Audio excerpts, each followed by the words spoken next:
Good morning, students. Today we will talk about exogenic forces. Lesson 3, and we have done endogenic forces in a previous video. हम पहले कर चुके हैं. आज हम बात करेंगे एक्सोजेनिक फोर्सेस.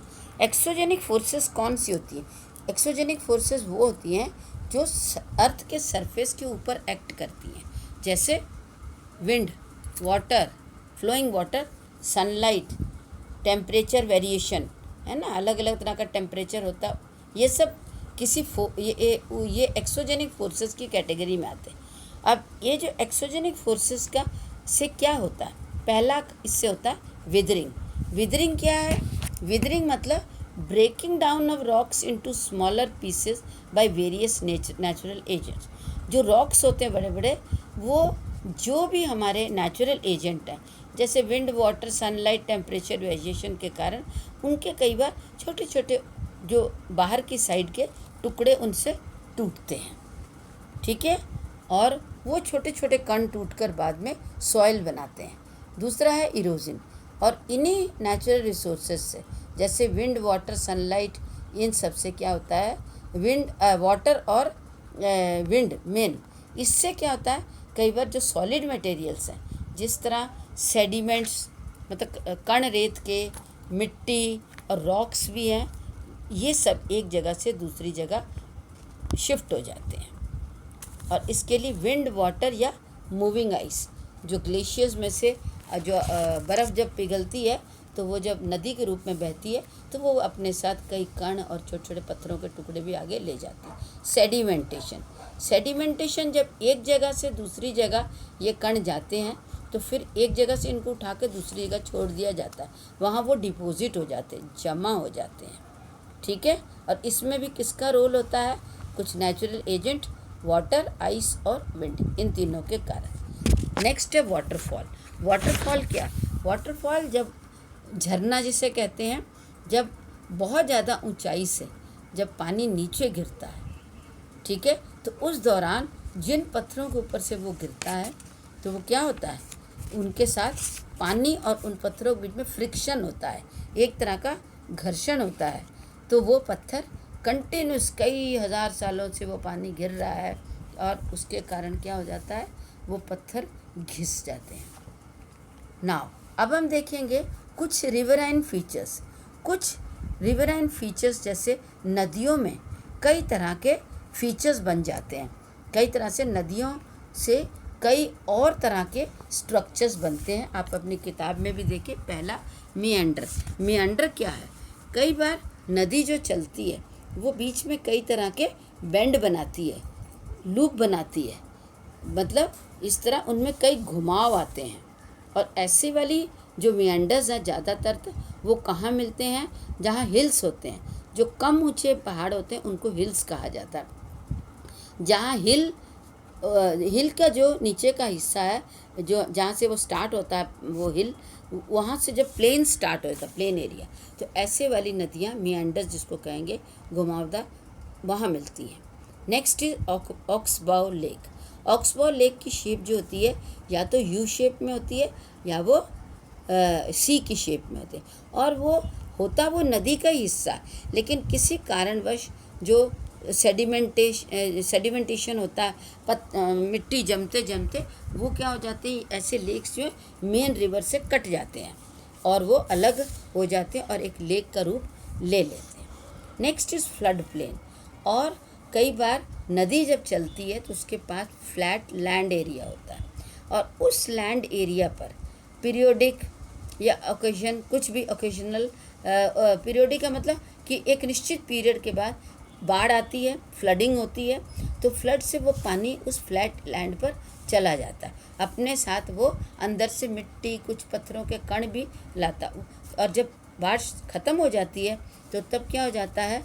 तो रिवर, तो नदी तो अपने पहले वाले रूप में आ जाती है, लेकिन जो फ्लैट ज़मीन है उसके ऊपर जो क्या हो जाता है? वो मिट्टी की एक लेयर छूट जाती है, और उसी के कारण उसकी जो टॉप सॉइल है वो बहुत फर्टाइल होती है, और फर्टाइल होकर जो यहाँ सॉइल बनती है मिट्टी, उसे एल्यूवियल सॉइल कहते हैं. Next is levees. Leave is एक तरह का आर्टिफिशियल या नेचुरल भी हो सकता है, या आर्टिफिशियली कई बार उसको तोड़ कर बनाया भी जाता है। स्लोप बने, या एक तरह का ढलान बनाया जाए, या कोई टैंक बनाया जाए, या कोई दीवार बनाई जाए। कहाँ? कोई नदी चल रही है तो उसके दोनों साइड में। ये नदी के अंदर नहीं बनाई जाती, नदी के किनारों में बनाई जाती। कोई दीवार बना दो, है ना, या कोई स्लोप टाइप का बना दो, ताकि नदी का पानी जल्दी बाहर ना जाए। हाँ, नेक्स्ट इज डेल्टा।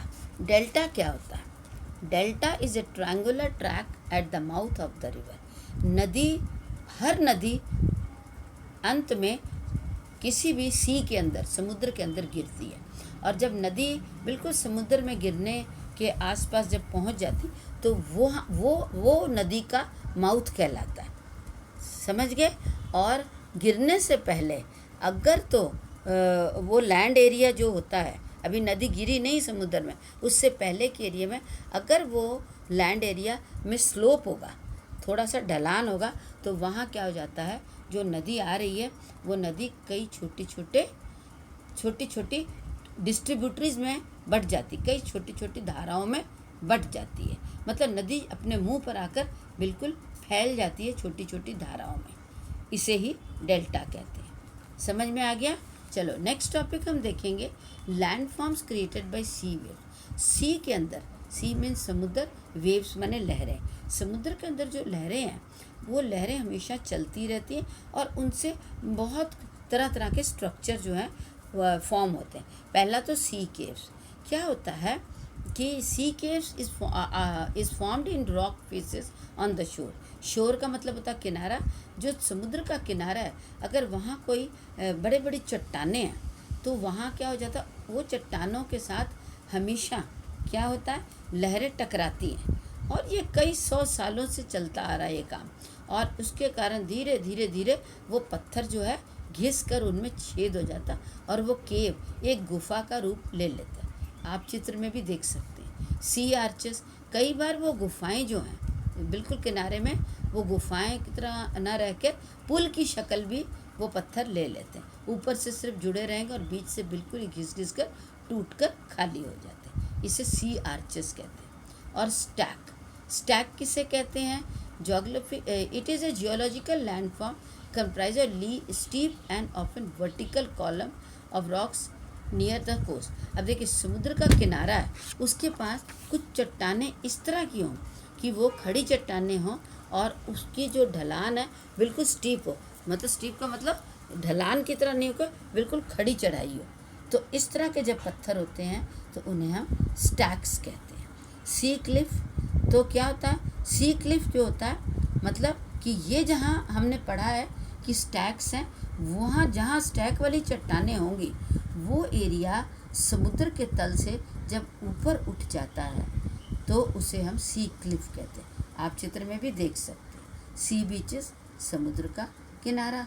अगर आप लोगों ने किसी ने समुद्र देखा तो आपने देखा होगा समुद्र का किनारा क्या होता है, समुद्र के किनारे में रेत ही रेत होती है, और रात को मून की ग्रेविटी से लहरें आगे तक आ जाती हैं, और सुबह क्या होता है, वो फिर पीछे चली जाती। जैसे ही चंद्रमा लुप्त होता है, सूरज निकलता है, तो वो लहरें पीछे चल जाती और रेत बच जाती किनारे। इसे सी बीच कहते हैं, बीच समुद्र का किनारा। Thank you, this is all for today. ठीक है।